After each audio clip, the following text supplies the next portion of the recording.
بسم الله الرحمن الرحيم. الحمد لله رب العالمين، وأشهد أن لا إله إلا الله وحده لا شريك له، وأشهد أن محمدا عبده ورسوله صلى الله وسلم عليه وعلى آله وأصحابه أجمعين.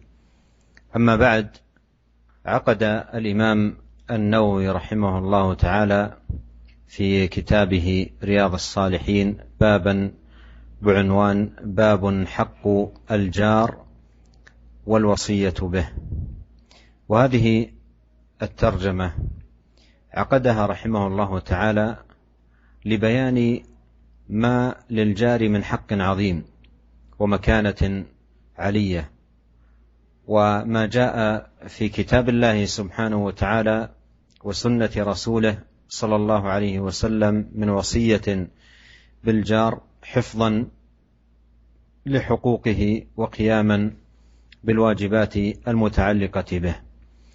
وقد أورد رحمه الله تعالى في هذه الترجمة آية من كتاب الله تبارك وتعالى من سورة النساء، ثم أتبع هذه الآية بأحاديث عديدة من سنة النبي صلى الله عليه وسلم في الوصية بالجار.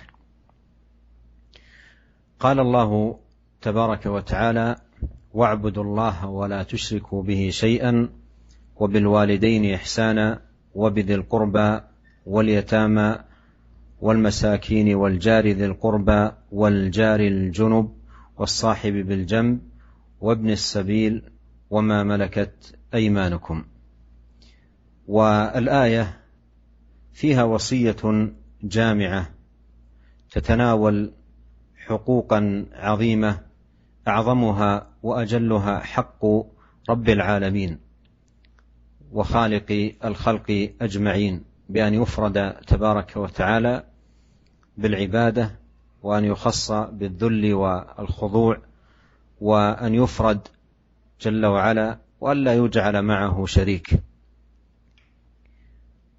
ولهذا قال في صدر هذه الآية: واعبدوا الله ولا تشركوا به شيئا، فهذا أعظم الحقوق وأجلها على الإطلاق. ثم ذكر بعده حق الوالدين، وهو حق عظيم قرن بحق الله تبارك وتعالى في مواضع عديدة من كتاب الله عز وجل، مما يدل على عظم شأن هذا الحق ورفعة مكانته. ثم ذكرت الحقوق، وبعض أهل العلم يسمي هذه الآية آية الحقوق لما اشتملت عليه من بيان حقوق متنوعة، أولها حق الله، ثم حق الوالدين، ثم القرابة، وحقوق اليتامى، وحقوق المساكين، وحقوق الجيران بأصنافهم، وحق ابن السبيل، وحق ملك اليمين. فهي حقوق متنوعة، ولكل حقه بما يتناسب مع مقامه ومكانته ومنزلته. والشاهد ما جاء في الآية من ذكر لحق الجار ذي القربى والجار الجنب، وبيان لهذا الأمر العظيم بوصية الله تبارك وتعالى بالجار، سواء كان قريبا أو كان جارا ملاصقا وليس قريبا. والعلماء رحمهم الله تعالى قسموا الجيران إلى أقسام.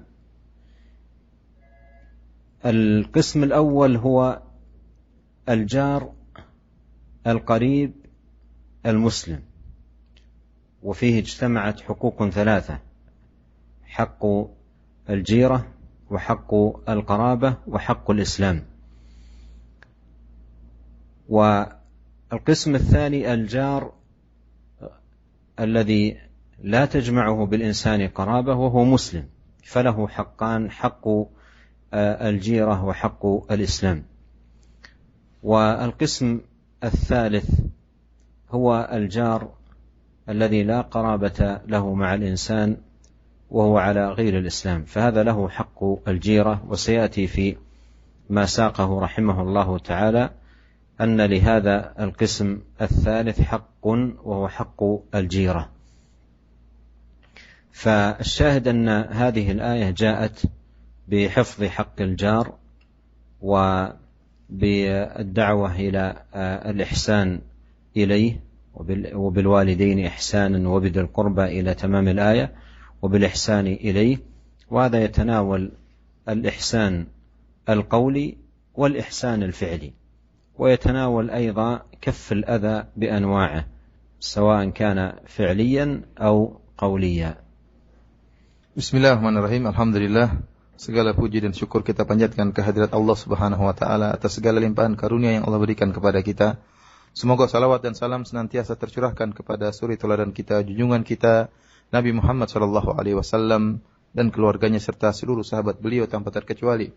Al-Imam Nawawi rahimahullah membuat sebuah bab dalam kitabnya Riyadhus Shalihin yang beliau beri judul Bab Haqqul Jar wal Wasiyatu Biha, bab tentang haknya tetangga dan wasiat untuk memperhatikan tetangga.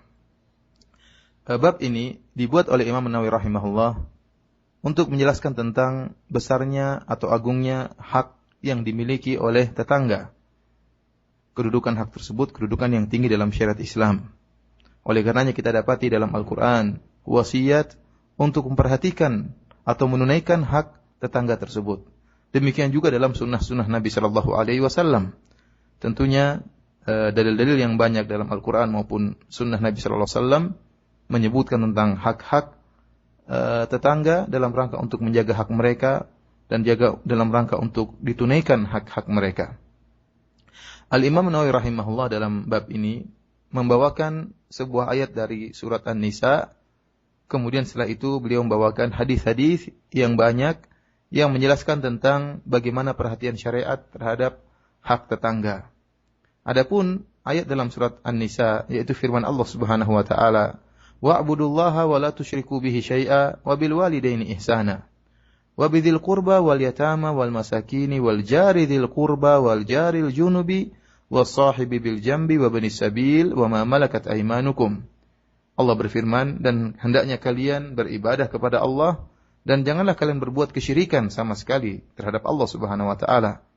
Dan hendaknya kalian berbuat baik kepada kedua orang tua dan juga kepada karib kerabat, kepada anak-anak yatim, orang-orang miskin, kepada tetangga dekat dan juga tetangga yang jauh, dan juga kepada sahabat yang dekat, dan juga berbuat baik kepada musafir dan budak-budak kalian.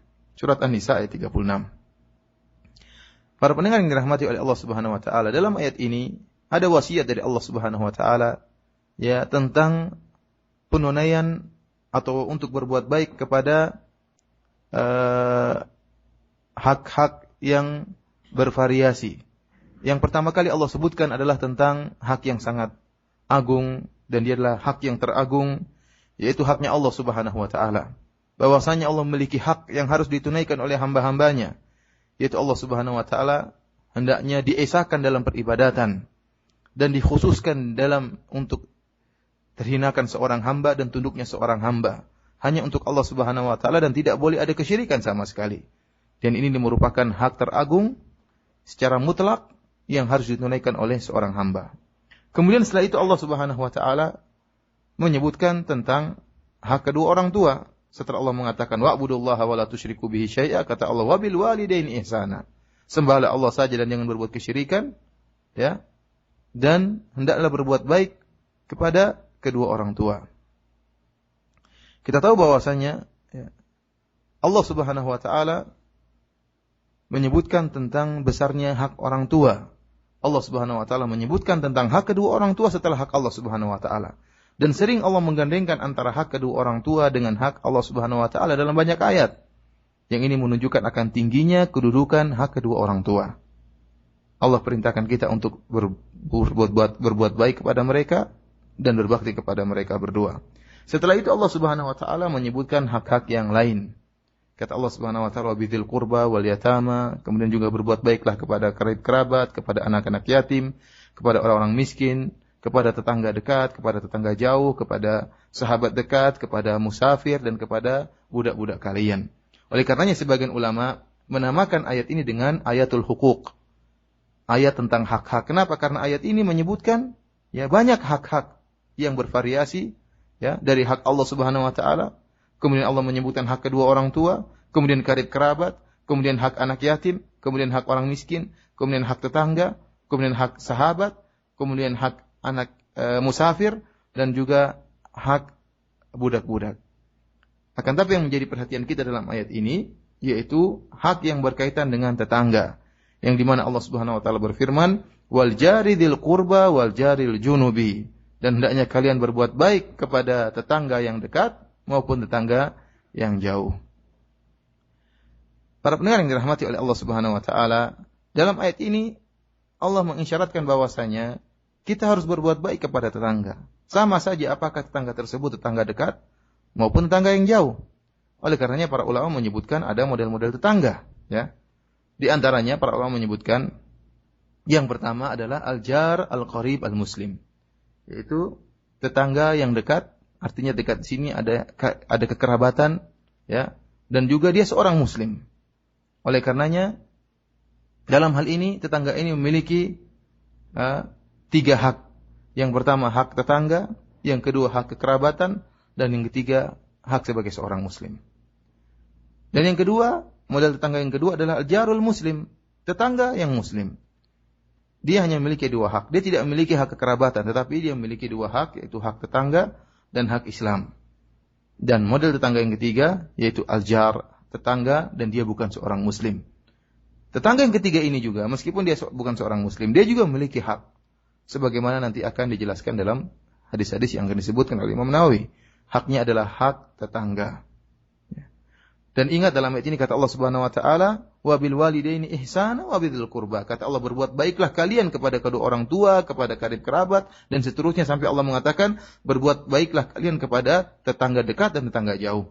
Oleh karenanya seorang diperintahkan oleh Allah untuk berbuat baik kepada tetangga, baik secara perkataan maupun secara perbuatan. Artinya dalam tutur kata hendaknya dia berbuat baik kepada tetangganya, berkata yang baik kepada tetangganya, maupun dengan perbuatan, yaitu dengan berbuat baik kepada tetangganya.